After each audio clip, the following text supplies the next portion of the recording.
Hello guys, നമ്മളിന്ന് dumplings ഉണ്ടാക്കുമ്പോൾ ഈ സാധനങ്ങളെന്ന് വെച്ചാൽ ആദ്യം നമ്മളതിന് സോസിന് വേണ്ട സാധനങ്ങളാണ്. ഇത് നമ്മൾ ചൂടുവെള്ളത്തിയിട്ട് തിളപ്പിക്കണം. തക്കാളി, വറ്റൽമുളക്, വെളുത്തുള്ളി ചൂടുവെള്ളത്തിയിട്ട് തിളപ്പിച്ചിട്ട് അത് നമ്മൾ മിക്സിക്കകത്തിട്ട് അരച്ചൊരു പാനീയം പോലെ ആക്കണം. എന്നിട്ട് അത് ചൂട് പാനിനകത്തിട്ട് ഇങ്ങനെ വരട്ടി എടുത്തിട്ട് ഉപ്പ്, പഞ്ചസാര, ടൊമാറ്റോ സോസ് ആഡ് ചെയ്തിട്ട് 10 മിനിറ്റ് കുക്ക് ചെയ്തതിന് ശേഷം അതിനകത്ത് നാരങ്ങാനീര് നമ്മൾ ആഡ് ചെയ്യും. ഇത് നമ്മളെ ഡംപ്ലിങ്ക്കുള്ള സോസാണ്. അതും പിന്നെ 10 മിനിറ്റ് കുക്ക് ചെയ്ത ശേഷം നമ്മുടെ ഇത് റെഡിയാവും. ഇതാണ് നമ്മുടെ ഡംപ്ലിങ്ങിന് ഉപയോഗിക്കുന്ന സോസ്.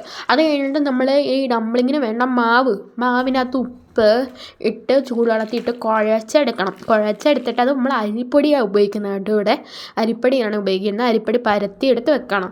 എന്നിട്ട് ഈ ഡംപ്ലിങ്ങിനുണ്ടായ സോസിൻ്റെ ആ പാത്രത്തിൽ തന്നെ നമ്മൾ ഈ മസാല വെക്കണം. അതിനകത്ത് ഈ ഉള്ളി, പച്ചമുളക്, തക്കാളി ഈ സോസിൻ്റെ പാത്രത്തിൽ ആഡ് ചെയ്യുന്നത് കാരണം അതിൻ്റെ ഒരു ടേസ്റ്റ് വരണം. സോസിൻ്റെ ആ തക്കാളിൻ്റെ ഒരു ടേസ്റ്റ് വരണം. എന്നിട്ട് 4 മുട്ട ആഡ് ചെയ്യും.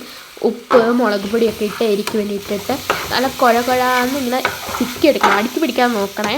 4 മുട്ട ആഡ് ചെയ്ത ശേഷം നല്ലപോലെ ചിക്കണം. കാരണം മുട്ട ആഡ് ചെയ്യുമ്പോൾ അടുക്കി പിടിക്കാൻ സാധ്യത കൂടുതലാണ്. എന്നിട്ട് നമ്മൾ ആ ഫില്ലിങ്ങിലോട്ട് വെക്കണം. ഫില്ലിങ് വെച്ച് നല്ലപോലെ ഷേപ്പിലാക്കണം. ആദ്യം ഉണ്ടാക്കുന്നവർക്ക് ഷേപ്പ് ശരിയായില്ല, എനിക്കൊന്നും ശരിയായിട്ടില്ല. അങ്ങനെ നമ്മളെ ഡംപ്ലിങ് റെഡി. ഇനി അത് ഫ്രൈഡ് ഡംപ്ലിങ് ആക്കാൻ വേണ്ടി എണ്ണയ്ക്കകത്തിട്ട് പൊരിക്കാം. ഞാനിവിടെ 2 രീതിയിലും ഉണ്ടാക്കുന്നുണ്ട്. ഫ്രൈഡ് ആക്കുന്നുണ്ട്. അങ്ങനെ നമ്മുടെ ഡംപ്ലിങ് റെഡി. ഞാൻ തിന്നാൻ പോവാം. Bye bye.